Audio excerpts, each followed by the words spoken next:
just going to keep tightening that up. Keep squeezing that in.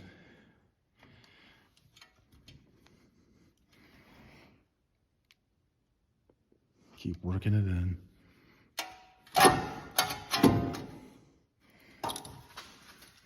There we go.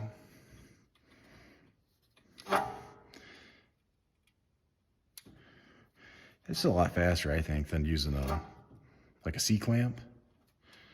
Yeah, C-clamp takes forever. I mean, you can use a C-clamp. I mean,